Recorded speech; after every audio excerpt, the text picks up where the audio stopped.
آج بھی ملک میں جب کوئی ملی تحریک اٹھتی ہے تو مہاراشٹر کا حصہ اس میں بہت نمایاں ہوتا ہے۔ خلافت تحریک کا آغاز اسی موجودہ مہاراشٹر کے شہر صدر مقام ممبئی سے ہوا۔ یہی پہلی بار جمعیت علماء ہند کے قیام کی تحریک کی گئی اور یہی 1972 مسلم پرسنل لاء کنونشن ہوا،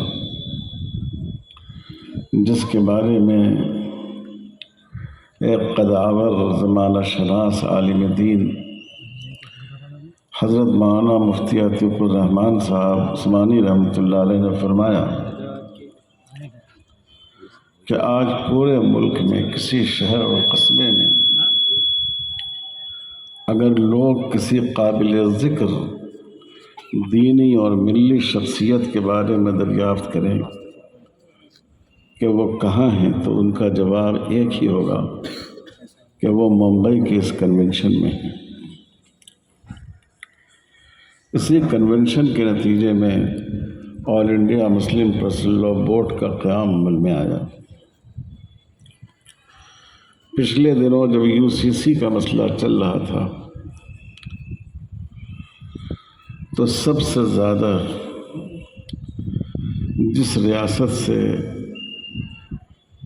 لاء کمیشن کو ای میل گئے وہ ریاست مہاراشٹر ہے، اور اس وقت وقف ترمیمی بل کے خلاف سب سے زیادہ جس ریاست سے اس کو رد کرنے کا میل گیا وہ بھی آپ کی ریاست مہاراشٹر ہے۔ تو اللہ تعالیٰ نے اس ریاست کو امتیاز دیا ہے، جب حجاز کے ساحل سے باد صبا چلتی ہے تو وہ سمندر کی پشت پر سوار ہو کر سب سے پہلے اس ریاست کے ساحلوں پر پہنچتی ہے اور وہ آپ کی روح کو اور آپ کے دلوں کو غذا دیتی ہے۔ اس لیے میرے لیے یہ کوئی حیرت کی بات نہیں۔ میرے بھائیوں، آج جس پروگرام میں میں شریک ہوا ہوں یہ بہت ہی اہم پروگرام ہے۔ میں بہت مبارکباد دیتا ہوں معہد دارالعلوم حسینیہ کو، جو ندوۃ العلماء جیسی عظیم درسگاہ کی شاخ ہے، اور میں بہت مبارکباد پیش کرتا ہوں ہمارے دوست حضرت مولانا عبد المصور ندوی صاحب، مدرسے کی انتظامیہ کے ارکان اور یہاں کے اساتذہ کو، اور اس آبادی کے ذمہ داروں کو کہ رسول اقدس صلی اللہ علیہ وسلم کی نسبت سے آپ نے اتنا بڑا پروگرام رکھا۔ اگر آپ کوئی جلسہ رکھتے اور اس میں ملک اور بیرون ملک سے بڑے بڑے مقررین کو بلا لیتے تو اتنی بڑی بات نہ ہوتی، اگرچہ شہرت شاید اس سے زیادہ اس کو حاصل ہوتی۔ آپ نے بنے بنائے افراد سے فائدہ اٹھانے کا کام نہیں کیا، بلکہ افراد بنانے کا کام کیا ہے۔ آپ نے افراد سازی کا کام کیا ہے۔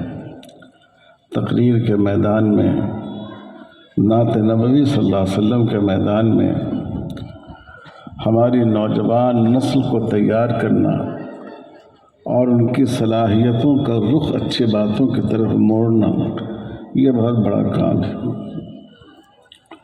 سیدنا حضرت عمر فاروق رضی اللہ تعالیٰ عنہ اپنے رفقا کی تربیت بھی فرماتے تھے، انتظام میں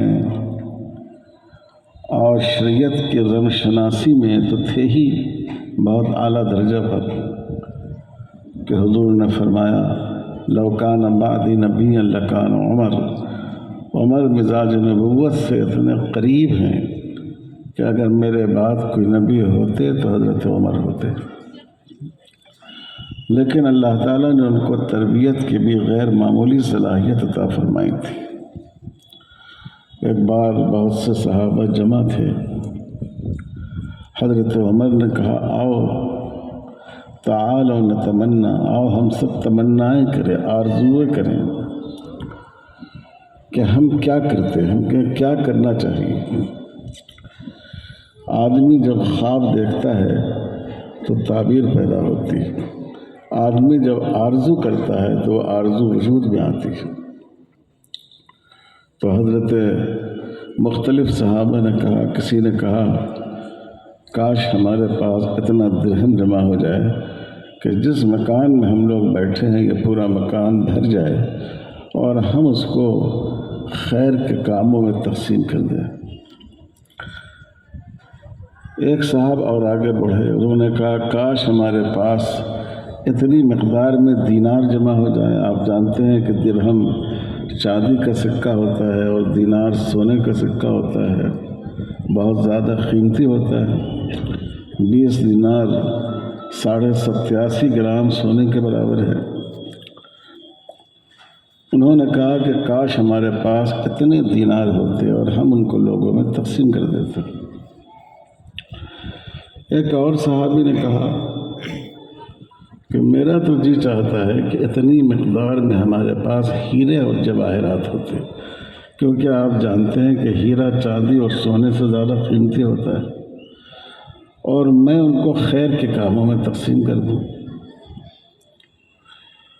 جب سیدنا حضرت عمر فاروق رضی اللہ تعالیٰ عنہ کے اظہار تمنا کی بات آئی تو حضرت عمر نے فرمایا کہ میرا دل چاہتا ہے، میری آرزو ہے کہ یہ گھر معاذ بن جبل اور مختلف صحابہ کا نام لیا جو اکابر صحابہ تھے، ایسے لوگوں سے یہ گھر بھر جاتا اور میں ان سب کو اللہ کے راستے میں اور اللہ کے دین کے لیے دنیا کے کونے کونے تک بھیج دیتا۔ لوگوں نے مالی وسائل پر نظر رکھی، سیدنا حضرت عمر فاروق رضی اللہ تعالیٰ عنہ نے افرادی وسائل پر نظر رکھی۔ یہ جو آپ نے کام کیا ہے یہ افرادی وسائل فراہم کرنے کا کام کیا ہے۔ یوں تو ملک میں بہت سے نعت خواں ہیں، لیکن آپ ان کی نعتوں کا حال جانتے ہیں، اگر ان کے الفاظ سمجھ میں نہیں آئیں اور اکثر اتنی گھن گرج کے ساتھ پڑھتے ہیں کہ صرف ان کی آواز ہی سننے میں آتی ہے، ان کے الفاظ سمجھ میں نہیں آتے، تو انہوں نے وہ نعت ایسی پڑھتے ہیں گویا اللہ تعالیٰ کے حمد پڑھ رہے ہیں۔ اتنا مبالغہ، اتنا غلو فلمی گانوں کے انداز پر اچھے نعت خواں، اچھی نعت پڑھنے والے ان کا ہونا بھی بہت اہم بات ہے۔ مختلف جو ہمارے بزرگ گزرے ہیں صوفیہ، خاص کر ان کی خانقاہوں میں ایسے خوش آواز اور خوش کلام شعرا ہوتے تھے کہ جو اپنے اشعار سناتے تھے، حمدیہ اشعار، نعتیہ اشعار، اور اس سے پورا مجمع وجد میں آ جاتا تھا۔ تو اس کی ضرورت ہے ماشاءاللہ۔ یہاں میں نے سنا کہ نعتیہ مقابلہ بھی ہوا بچوں میں، اور ابھی علامہ سید سلیمان ندوی رحمۃ اللہ علیہ کی ایک بہت ہی پر اثر نعت اور بہت ہی پر اثر لہجے میں ہم لوگوں نے سننے کی سعادت حاصل کی، اور یہ بھی معلوم ہوا کہ آج اس سیرت کا بھی، اس میں تقریر کا بھی پروگرام تھا، اور اس میں 2 بنیادی عناوین تھے: حضرت محمد صلی اللہ علیہ وسلم پیغمبر انقلاب اور اسلام امن عالم کا ضامن۔ دونوں عنوانات بہت اہم ہیں، اس زمانے کی ضرورتوں اور اس زمانے کی سوچ کے مطابق ہے۔ میں اس اہم پروگرام پر مبارکباد پیش کرتا ہوں اس مدرسے کی انتظامیہ کو کہ آپ نے بہت اچھے عنوان کا انتخاب کیا اور نوجوانوں کی صلاحیتوں کو صحیح رخ پر ڈالنے کے لیے ایک میدان فراہم کیا، جس میں جو صلاحیت ہوتی ہے وہ صلاحیت کسی نہ کسی شکل میں سامنے آتی ہے۔ رسول اللہ صلی اللہ علیہ وسلم کا مزاج یہ تھا، آپ نے صحابہ کے مزاج کو نہیں بدلا، آپ نے صحابہ کے مزاج کو صحیح رخ پر ڈالنے کی کوشش کی۔ حضرت ابو بکر صدیق رضی اللہ تعالیٰ عنہ پہلے بھی ان کی طبیعت میں رفق، نرمی، ملامت، جھکاؤ کی کیفیت تھی۔ آپ کی صحبت میں آنے کے بعد اس کیفیت میں اور اضافہ ہو گیا اور اس رفق اور نرمی کا تعلق ہو گیا اچھی باتوں سے، اچھے لوگوں کے مقابلے میں۔ سیدنا حضرت عمر فاروق رضی اللہ تعالیٰ عنہ کے اندر تھوڑا سا جوش پہلے سے بھی تھا، زمانے جاہلیت میں بھی تھا۔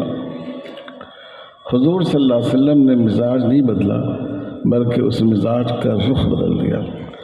اب جو ان کا وہ ایک گنا غضب کی کیفیت، جوش، ان کی جرأت، ان کی شجاعت، یہ اسلام کی سربلندی کے لیے استعمال ہونے لگی۔ سیدنا حضرت جعفر رضی اللہ تعالیٰ عنہ، حضرت علی رضی اللہ تعالیٰ عنہ اور بعض صحابہ کا نام بھی ہمارے دوست نے لیا، یہ لوگ پہلے سے اپنے خطبے میں، اپنے بیان میں، اپنے خطاب کے میدان میں معروف اور مقبول تھے، لیکن حضور صلی اللہ علیہ وسلم نے ان کے رخ کو بدلا کہ یہ صلاحیت دین کے لیے، اللہ کی رضا کے لیے استعمال ہو۔ حضرت حسان بن ثابت رضی اللہ تعالیٰ عنہ کہا جاتا ہے کہ ان کو 120 سال کی عمر ان کی ہوئی، 60 سال اسلام سے پہلے اور 60 سال اسلام کے بعد۔ پہلے سے وہ بڑے شاعر تھے۔ حضرت عبداللہ ابن رواحہ پہلے سے بڑے شاعر تھے۔ حضور صلی اللہ علیہ وسلم نے ان کے رخ کو بدلا۔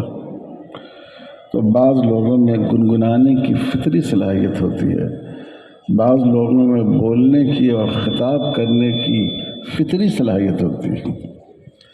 اگر آپ ان کو صحیح رخ دے دیں گے تو وہ صلاحیت صحیح جگہ استعمال ہوگی، اور اگر آپ ان کو صحیح رخ دینے میں ناکام رہیں گے تو اس صلاحیت کا استعمال غلط مقاصد کے لیے ہوگا۔ تو مجھے بڑی خوشی ہے کہ ایک بہت ہی عمدہ یہ پروگرام رہا۔ اس پروگرام کی زیادہ سے زیادہ ضرورت ہے، اور صرف مدارس کے فضلاء اور طلباء کے لیے نہیں، بلکہ میں سمجھتا ہوں کہ شاید اس سے بڑھ کر جو ہمارے عصری تعلیمی اداروں میں پڑھنے والے بچے ہیں ان کے لیے اس کی ضرورت ہے۔ یہاں لاتور کے کئی حضرات ہیں ماشاءاللہ، مجھے گزشتہ سال وہاں جانے کی نوبت آئی تھی، وہ بھی سیرت ہی کا ایک مسابقہ کا پروگرام تھا۔ تو مجھ سے ایک صاحب نے وہاں کے بتایا کہ پچھلے 1 مہینے سے ہمارے گھر میں مردوں سے لے کر عورتوں تک اور بڑوں سے لے کر بچوں تک حضور صلی اللہ علیہ وسلم کی سیرت کا مذاکرہ ہو رہا ہے اس پروگرام کی برکت سے۔ تو اس کی بھی ضرورت ہے کہ ہم جو بچے عصری تعلیم حاصل کر رہے ہیں، کالجوں میں ہیں، یونیورسٹیوں میں ہیں، مدرسوں میں ہیں، وہ بھی ہمارے ہی بچے ہیں۔ ہو سکتا ہے کہ وہ دین کے معاملے میں ہم سے اور آپ سے زیادہ مخلص ہوں، دین کے لیے ان کی صلاحیت ہم سے اور آپ سے زیادہ مفید ثابت ہو۔ تو ہمیں ان نوجوانوں میں، بچوں میں، بچیوں میں بھی اس جہت سے کام کرنے کی ضرورت ہے۔ اللہ تعالی ہم سب کو اس کی توفیق عطا فرمائے۔ ہمارے دونوں حکم حضرات نے جو تاثرات پیش فرمائے، اگر وہ اس میں میرا ذکر نہیں کرتے تو میں ان کو بہت داد دیتا، چونکہ انہوں نے بہت مفید بات بتائی۔ حضرت مولانا سید ابوالحسن علی ندوی رحمۃ اللہ علیہ، میں حیدرآباد میں ایک مدرسے میں مدرس تھا۔ حضرت مولانا شہر حیدرآباد میں تشریف لانے والے تھے، تو یہ بات ہوئی کہ کسی مناسبت سے حضرت کو خطاب کی دعوت دی جائے۔ اس وقت وہاں دور حدیث شریف قائم نہیں ہوا تھا، لیکن مشکات شریف کی جماعت میں موطا پڑھا دی جاتی تھی، موطا امام مالک۔ تو یہ ایک بہانہ ہم لوگوں نے تلاش کیا کہ موطا امام مالک کے درس کی تکمیل کے عنوان سے حضرت کو بلایا جائے۔ حضرت تشریف لائے، بہت خوش ہوئے۔ میں نے اس موقع سے ایک منظوم سپاس نامہ لکھا، اور میں نے اس میں یہ کوشش کی کہ حضرت مولانا کی جتنی مشہور کتابیں ہیں ان سب کا تلمیحاً ان میں ذکر آ جائے، اور پھر اس کی کتابت کرائی گئی۔ جب میں نے مولانا کو پیش کیا تو مولانا نے لیا، مجھے بہت دعا دی، اور یہی جملہ کہا کہ اگر یہ میرے بارے میں نہیں ہوتا تو میں آپ کو بہت داد دیتا۔ تو میں بھی حضرت کے جملے کو دہرا رہا ہوں آپ لوگوں کے سامنے۔ جو باتیں کہنی چاہیے تقریر کرنے والے اور نعت پڑھنے والے بچوں کو، بڑی عمدگی کے ساتھ، حکمت کے ساتھ انہوں نے وہ باتیں رکھی ہیں۔ جو لوگ اس مقابلے میں شریک ہوئے تھے یہ ان کے لیے بھی ہیں، اور جو شریک نہیں ہوئے اور ان میں اس کا ذوق پایا جاتا ہو، اس کا جذبہ رکھتے ہوں، ان کے لیے بھی ہے۔ یہ جو دونوں عنوانات ہیں خطاب کا، بڑے اہم عنوانات ہیں آج کے زمانے کے اعتبار سے۔ بس ایک بات مجھے ان حکم حضرات کی بات میں ایک اضافہ میں کرنا چاہتا ہوں۔ آپ مولانا ابوالکلام آزاد کے خطبات کو پڑھیں۔ دکن میں بہادر یار جنگ کی تقریریں بھی بہت اعلیٰ پیمانے کی ہوتی تھی۔ حیدرآباد میں مولانا مناظر احسن گیلانی رحمۃ اللہ علیہ کے خطاب کا بھی بہت شہرت تھا، جو بہادر یار جنگ کے استاذ تھے۔ لیکن خطاب میں مخاطب کی اور زمانے کی رعایت ضروری ہے، اس کا خیال رکھنا چاہیے حضرات علماء کو۔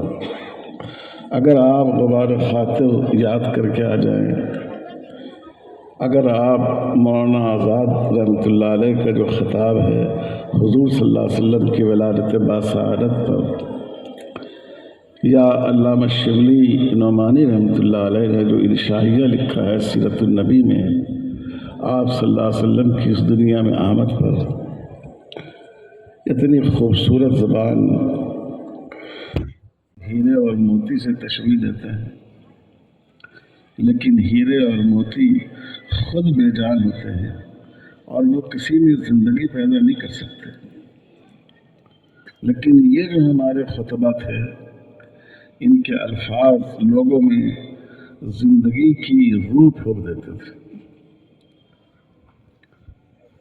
لیکن میں یہ عرض کر رہا ہوں کہ ہر چیز اپنے زمانے کے تقاضے کے لحاظ سے، آج اگر آپ لوگوں کو مولانا ابوالکلام آزاد کی زبان میں خطاب کریں گے تو عوام ایک دوسرے سے کہیں گے کہ حضرت کوئی وظیفہ پڑھ رہے ہیں۔ چلو پھر بعد میں آتے ہیں، زبان ایسی ہو جس کو مخاطب سمجھ سکے۔ اس کی بہترین مثال قرآن مجید ہے۔ آپ دیکھیے مکی صورتوں اور مدنی صورتوں کے درمیان زبان و بیان کے اعتبار سے اور اس کے لب و لہجے کے اعتبار سے کتنا فرق کیا گیا ہے، کس قدر فرق پایا جاتا ہے۔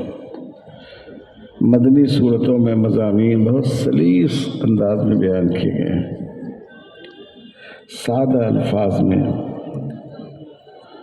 اور مکی صورتوں میں آپ دیکھیے اس میں الفاظ کا شکوہ ہے، اس میں سزا کی غیر معمولی رعایت ہے، کیونکہ مکہ کے لوگوں کو اپنی زبان پر بہت ناز تھا۔ ان کے لیے خطاب کرتے ہوئے قرآن میں وہی زبان استعمال کی گئی۔ مدینہ کے لوگ سیدھے سادے ہوتے تھے، ان کو مفہوم سے مطلب ہوتا تھا، الفاظ کی خوبصورتی سے نہیں، اتنا زیادہ نہیں۔ تو وہاں جو صورتیں آپ پر نازل کی گئی وہ نہایت سادہ لب و لہجے میں نازل کی گئی۔ تو اس بات کی بھی کوشش کرنی چاہیے آج کے دور میں کہ جب آپ خطاب کریں تو ایسی زبان میں کریں کہ لوگ اس بات کو اچھی طرح سمجھ لیں۔ میں اپنے یہاں مدرسے میں بھی طلباء کو کہتا ہوں کہ ہم لوگوں کو بعض دفعہ غلط فہمی ہو جاتی ہے۔ ہم لوگ جمعہ میں بیان کرتے ہیں، لوگ بہت توجہ سے سنتے رہتے ہیں، جلسوں میں تقریریں ہوتی ہیں، لوگ بہت توجہ سے سنتے ہیں۔ ہم کو یہ خیال ہو جاتا ہے کہ ہماری پوری بات ہمارے مخاطب سمجھ رہے ہیں، حالانکہ ان میں کی اکثریت وہ ہوتی ہے جو آپ کی عقیدت میں، احترام میں اور دینی باتوں کی محبت اور عظمت میں خاموش بیٹھے رہتے ہیں۔ اگر آپ ان سے کوئی سوال کر لیں تو اس وقت آپ کو اندازہ ہو جائے گا کہ آپ کی بات انہوں نے کتنی سمجھی۔ ایک دفعہ کچھ نوجوان ہمارے پاس آئے کسی جلسے سے کہ رات ایسا جلسہ ہوا، فلاں نے بہت اچھی تقریر کی، فلاں نے بہت اچھی کی۔ جن کی سب سے زیادہ ان لوگوں نے تعریف کی، میں نے پوچھا انہوں نے کیا کہا، کچھ خلاصہ اس کا بتائیے۔ کہنے لگے حضرت وہ تو یاد نہیں ہے۔ اس کا مطلب یہ ہے کہ انہوں نے کانوں کی لذت اٹھائی، ان کو الفاظ خوبصورت محسوس ہوئے، لیکن جو خطاب کا اصل مقصد ہے کہ ہماری بات ہمارا مخاطب سمجھے، وہ اس کو نہیں سمجھ پائے۔ میں حضرات علماء سے درخواست کرتا ہوں کہ آج کے دور میں اس بات کی ضرورت ہے ہم اپنے جمعوں کے بیانات میں، جلسوں کے بیانات میں، اصلاحی جلسوں میں ہم وہ زبان استعمال نہ کریں جو درسی زبان ہے۔ ہم اس کو بالکل آسان اور عام فہم زبان میں ہم اس کو بتائیں۔ اگر آپ ان سے یہ بتائیں کہ بھائی نکاح کے لیے ضروری ہے کہ ایجاب و قبول سے نکاح منعقد ہوتا ہے، تو آج کا نوجوان ایجاب و قبول کو کیا سمجھے گا؟ آپ کو یہ کہنا ہوگا کہ اسلام میں نکاح ایک پیکٹ ہے، ایک معاہدہ ہے، ایک فریق کی طرف سے اس کی پیشکش ہوتی ہے، دوسرا فریق اس پیشکش کو قبول کرتا ہے، اس طرح رشتہ نکاح وجود میں آتا ہے، تب لوگ سمجھیں گے۔ وہ بھی ایسے لوگ جن کی اردو اچھی ہو۔ تو ہم لوگوں کو اپنے خطاب میں عام فہم زبان بولنے کی اور اپنی تحریروں میں عام فہم زبان لکھنے کی مشق کرنی چاہیے۔ خطاب میں مخاطب کی رعایت کے ساتھ ساتھ وقت کی بھی رعایت کرنی چاہیے۔ ایک وقت ایسا ہو کہ کہیں جہاد کا موقع ہو، جنگ کا موقع ہو، ہمارے ملک میں احتجاج کا موقع ہو، وہاں جب آپ بات کریں گے تو اس میں جوش کی بات کریں گے، اس میں قربانیوں کا ذکر کریں گے، اس میں لوگوں کو یہ بتائیں گے کہ دین کے لیے اپنا آخری قطرہ لہو بھی بہا دینا کتنا بڑا عمل ہے۔ لیکن اگر آپ کے مخاطب وہ لوگ ہیں جن کا ذہن شریعت کے بارے میں مطمئن نہیں ہے، ان کو آپ کو دین کے بارے میں سمجھانا ہے، تو آپ کو ایسا موضوع اختیار کرنا چاہیے جس میں آپ ان کو دین کے بارے میں سمجھا سکیں۔ مثلا اس وقت وقف کا مسئلہ چل رہا ہے، پورا میڈیا کہہ رہا ہے کہ مسلمانوں کا حال یہ ہے کہ وہ 6 لاکھ پوری ہندوستان میں 6 لاکھ ایکڑ کی کو وہ وقف کی جائیداد قرار دیتے ہیں۔ حالانکہ جو سچر کمیٹی کی رپورٹ ہے وہ 6 لاکھ سے کم کی ہے، لیکن 6 لاکھ کے قریب ہے۔ اب اگر آپ نے جوش میں آ کر کہہ دیا کہ ہے تو کیا ہوا، ہمارے بزرگوں کے دی ہوئی ہے، تو آپ کی قوم تو مطمئن ہوگی، لیکن آپ دوسروں کو مطمئن نہیں کر سکیں گے۔ آپ اگر ان کو یوں سمجھائیں کہ بھائی ہمارے ہاں ہر مسلمان قبرستان میں دفن ہوتا ہے، اور اوسطاً قبرستان کے لیے ہر آبادی میں 1 ایکڑ زمین کی ضرورت ہوتی ہے، اور ہمارے ہاں عید کی نمازیں پوری آبادی کے لوگ مل کر ایک جگہ پڑھتے ہیں، اس کے لیے عیدگاہیں بنتی ہیں، اور عیدگاہ مسجد کے مقابلے میں کئی گنا بڑی ہوتی ہے، تقریباً 1 ایکڑ زمین عیدگاہ کے لیے بھی مطلوب ہوتی ہے۔ اور ہماری جو مسجدیں ہیں اوسطاً ½ ایکڑ اس کو مان لیجیے، چونکہ نماز کی جگہ بھی ہوتی ہے، وضو کی جگہ بھی ہوتی ہے، جنازے کی جگہ بھی ہوتی ہے، تو 2.5 ایکڑ ہو گئی۔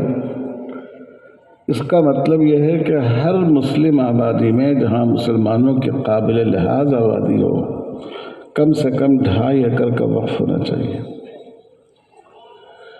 پورے ہندوستان میں جتنے گاؤں ہیں، جتنے دیہات ہیں، جتنے شہر ہیں جہاں آبادیاں ہیں، اگر ان میں 50% آبادیوں میں مسلمانوں کی آبادی بھی مانی جائے کہ اس میں مسلمان بھی بس رہے ہوں گے، اور آپ حساب کریں تو 10 لاکھ ایکڑ سے زیادہ زمین چاہیے ان تینوں مقاصد کے لیے۔ تو یہ جو پروپیگنڈا کیا جا رہا ہے کہ 6 لاکھ ایکڑ زمین مسلمان دبائے بیٹھے ہیں، اس کی حقیقت یہ ہے۔ پھر ہم اس کا مقابلہ کریں کہ ہمارے ہندو بھائیوں کے ہاں جو مندر ہیں، جو مٹھ ہیں، جو پاٹھ شالائیں ہیں، جو تیرتھ گاہیں ہیں، ان کی زمینیں تو اس سے بہت زیادہ ہیں۔ صرف تمل ناڈو اور ایک اور اسٹیٹ کی ملا کر 16 لاکھ ایکڑ زمینیں ہیں ان کی۔ تو اب مخاطب کے لحاظ سے آپ کو اس بات کو اس طرح سمجھانا ہوگا۔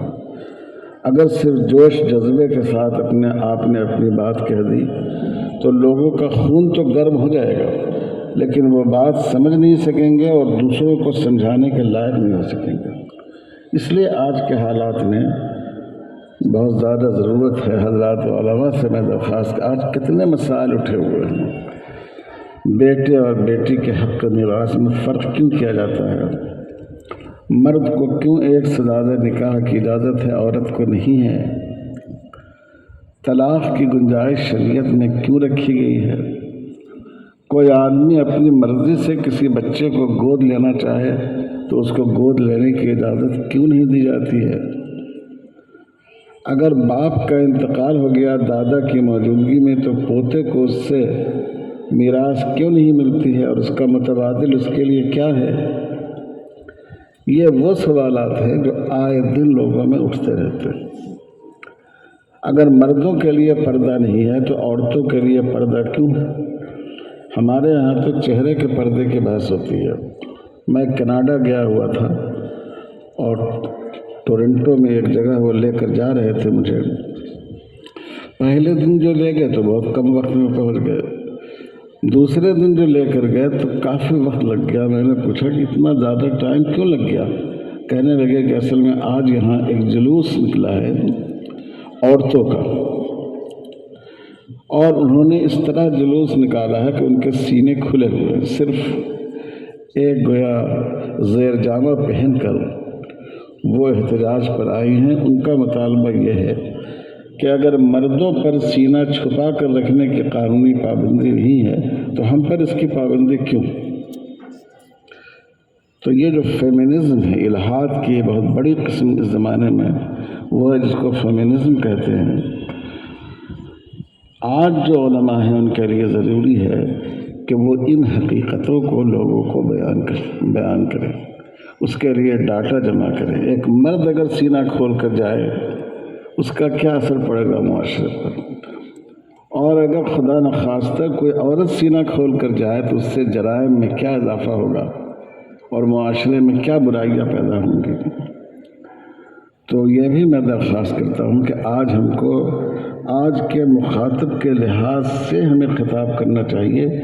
صرف ان بچوں کی تو خیر مشق ہے، یہ جو بڑے ہیں، علماء ہیں، دانشوران ہیں، ان کو بھی اپنے خطاب میں اس کا لحاظ رکھنا چاہیے. اور ایسی نعتوں کے انتخاب میں ان دوستوں نے بڑی اچھی بات کہی.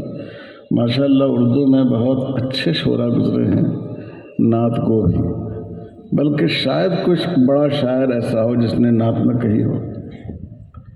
اور ہمارے جو اکابر علماء تھے وہ بھی بڑے نعت گو. علامہ شبلی نے نعت کہی، علامہ سید سلیمان ندوی نے نعت کہی، حضرت مولانا محمد قاسم نانوتوی رحمۃ اللہ علیہ نے نعت کہی، مولانا مناظر حسن گیلانی رحمۃ اللہ علیہ نے نعت کہی، شیخ الہند نے نعت کہی.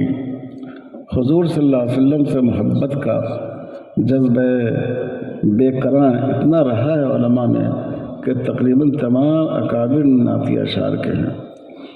تو ہمیں بچوں کو تلقین کرنی چاہیے کہ وہ ان اشعار کو پڑھیں، ان اشعار کو پڑھنے کو رواج دیں. بڑی خوشی مجھے یہ ہے کہ یہ ادارہ ندوے کی شاخ ہے، اور اس سے فائدہ اٹھاتے ہوئے میں عرض کروں کہ ندوے کا دو بڑا امتیاز ہے جو اس زمانے کے اعتبار سے اہم ہے. ایک ہے اعتدال، زبان میں اعتدال، قلم میں اعتدال، رویے میں اعتدال. اس اعتدال کی بہترین مثال ماضی قریب میں ہمارے شیخ حضرت مولانا سید ابو الحسن علی ندوی رحمۃ اللہ علیہ تھے. انہوں نے مخالفت میں بھی لکھا لوگوں کے، جہاں ضرورت تھی، جہاں لکھنا چاہیے تھا، لیکن ان کی زبان اتنی شیرین تھی، اتنی میٹھی تھی، زبان میں اتنا اعتدال تھا کیونکہ آدمی انگلی نہیں رکھ سکے. حضرت مولانا شاہ عبد القادر صاحب رائے پوری رحمۃ اللہ علیہ جو حضرت کے شیخ تھے، ان کے بعد اعزہ قادیانیت سے متاثر ہو گئے تھے. اس لیے حضرت رائے پوری پر اس کا بڑا غلبہ تھا، اور وہ کہتے تھے کہ مسلمانوں کے لیے تو بہت کتابیں لکھی جا رہی ہیں رد قادیانیت کی، کوئی کتاب قادیانیوں کے لیے رد قادیانیت کی ہونی چاہیے. یہ میں نے سنا، لوگوں سے پڑھا نہیں ہے. تو انہوں نے اس کے لیے حضرت مولانا علی میاں صاحب رحمۃ اللہ علیہ کا انتخاب کیا، اور قادیانیت کا پورا کتب خانہ اپنی خانقاہ میں جمع کر دیا، اور حضرت مولانا کو وہاں بٹھا دیا. اور حضرت مولانا رحمۃ اللہ علیہ کی جو کتاب ہے قادیانیت تحلیل و تجزیہ، اگر قادیانیوں کو کوئی کتاب قادیانیت کی رد میں دینی ہو تو اس سے بہتر کوئی کتاب نہیں ہے. تو حضرت مولانا وہاں دن بھر لکھتے تھے، رات کی مجلس میں مسودہ سنایا جاتا تھا. اس میں حضرت رائے پوری رحمۃ اللہ علیہ تو رہتے ہی تھے، چونکہ ان کی خانقاہ اس وقت اکابر کا مرکز تھی، تو اور بھی بہت سے علماء آ جاتے تھے. اس میں کبھی کبھی حضرت مولانا عطا اللہ شاہ بخاری رحمۃ اللہ علیہ بھی تشریف لاتے تھے، جن سے اللہ تعالیٰ نے رد قادیانیت کا بہت بڑا کام لیا. تو اب جب وہ مسودے کی عبارت پڑھی جاتی اور اس میں یہ تھا مرزا صاحب یہ کہتے ہیں، مرزا صاحب یہ لکھتے ہیں، مرزا صاحب رقم تراز ہیں، تو مولانا عطا اللہ شاہ بخاری رحمۃ اللہ علیہ کہتے حضرت مجھ سے برداشت نہیں ہو رہا ہے. یہ اس کے بارے میں لکھتے ہیں، پڑھتے ہیں. وہ چاہتے تھے کہ کہا جائے کہ اس نے ایسا لکھا ہے، وہ لکھتا ہے. تو حضرت رائے پوری ان سے فرماتے تھے کہ مولانا بخاری صاحب یہ کتاب آپ کے لیے نہیں لکھی جا رہی ہے، یہ کتاب انہی لوگوں کے لیے لکھی جا رہی ہے جن کو یہی زبان برداشت ہوتی. اصل مقصد اسلام کی دعوت ہے اور ان کو کفر و ارتداد سے بچانا ہے. تو یہ اعتدال پوری ندوی برادری میں، ندوے کے اہل علم میں خاص طور پر رہی ہے. ہر حلقے کا ایک امتیاز ہوتا ہے. ایک ادارے کے امتیاز سے دوسرے ادارے کی توہین نہیں ہوتی. جیسے حلقہ دیوبند میں حمیت ایمانی کا غلبہ یہ بہت زیادہ رہا ہے۔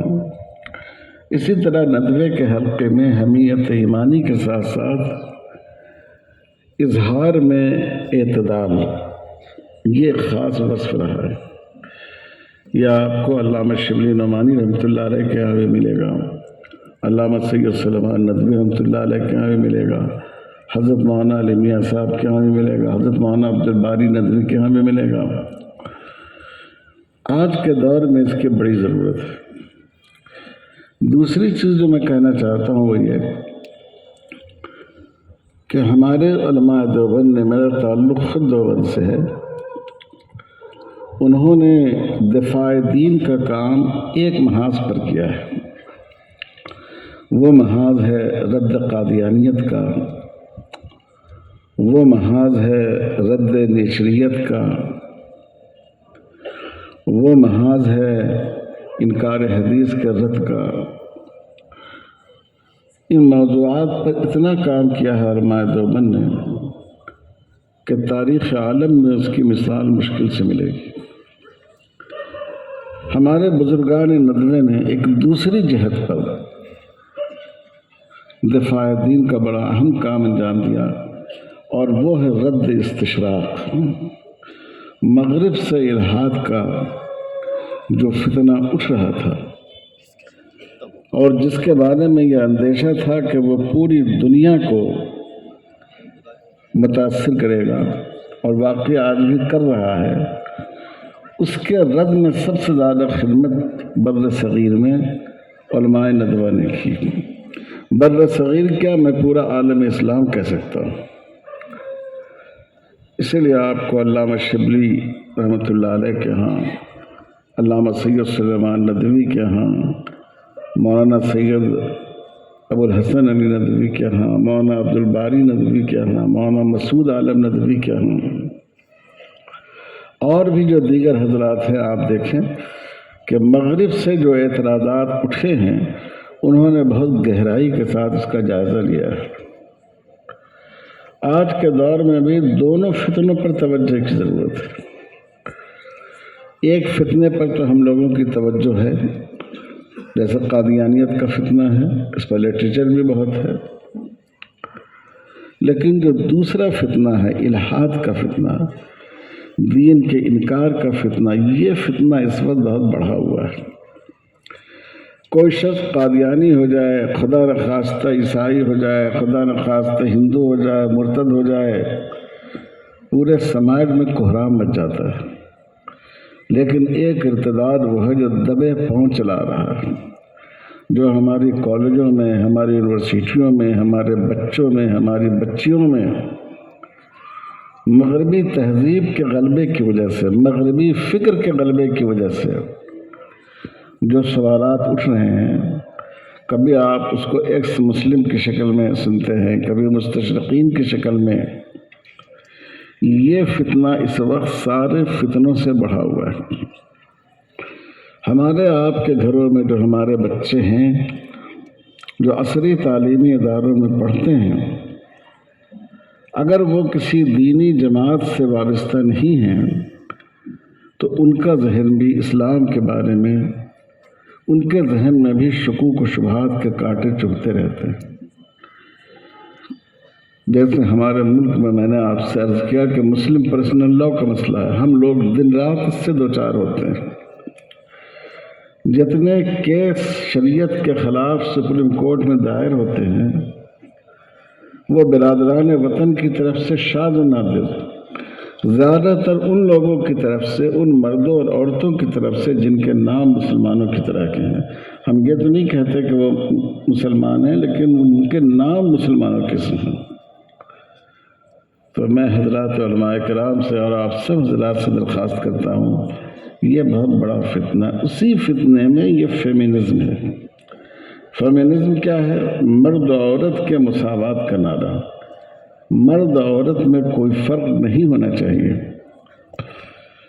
تو اس پر بہت زیادہ توجہ کرنے کی، کام کرنے کی ضرورت ہے۔ مجھے یہ بات اس لیے یاد آئی کہ جو دونوں عنوانات آپ لوگوں نے منتخب کیے ہیں وہ بہت ہی زمانہ آگہی پر مبنی ہیں۔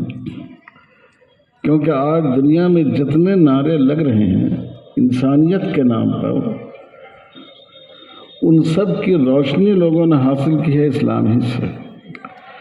بائبل میں عورتوں کو گناہ کا دروازہ کہا جاتا تھا، کہا گیا ہے، آج بھی موجود ہے۔ ہمارے ہندو بھائیوں کے ہاں عورت ناپاک سمجھی جاتی تھی۔ عورت دنیا کی کسی قوم میں مالک بننے کی صلاحیت نہیں رکھتی تھی، وہ خود ایک پراپرٹی سمجھی جاتی تھی۔ مرد و عورت کا رشتہ، میاں بیوی کے رشتے کو ایسا رشتہ سمجھا جاتا تھا جیسے آپ نے کوئی زمین خرید کر لی، زمین کو آپ کی ملکیت سے باہر نکلنے کا حق نہیں ہے۔ آج بھی سپریم کورٹ کا فیصلہ آیا ہے کہ ہندو قانون میں کوئی عورت اس رشتہ نکاح سے باہر نہیں نکل سکتی، کیونکہ ان کے ہاں تصور ہے دان کا، گویا باپ اپنی بیٹی کو دان کر دیتا ہے داماد کو۔ یہ اسلام نے تصور دیا کہ مرد و عورت دونوں برابر ہیں انسانی حقوق میں، لہن مثل الذی علیہن، جتنے واجبات ہیں ان کے اتنے حقوق بھی ہیں۔ چند چیزوں میں اسلام نے دونوں میں جو فطری فرق ہے صلاحیتوں میں، اس کے لحاظ سے احکام میں فرق کیا ہے۔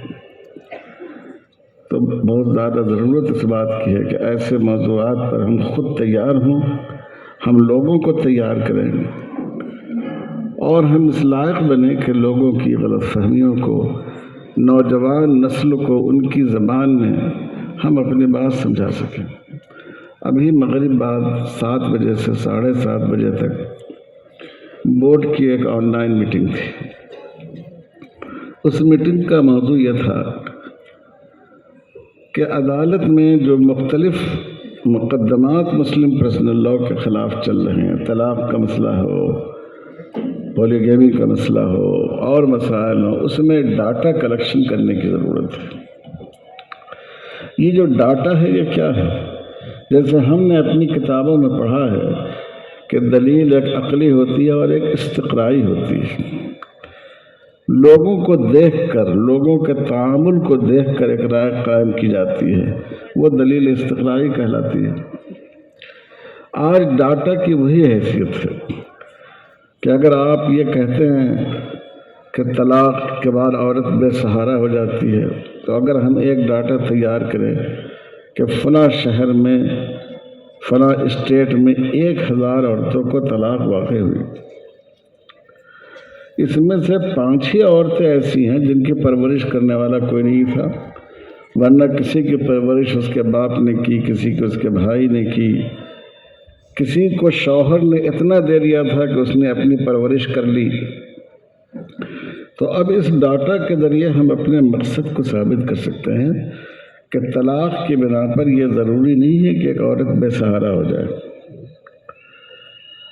تو آج اس زبان کو سمجھا جاتا ہے، اس دلیل کو اہمیت دی جاتی ہے۔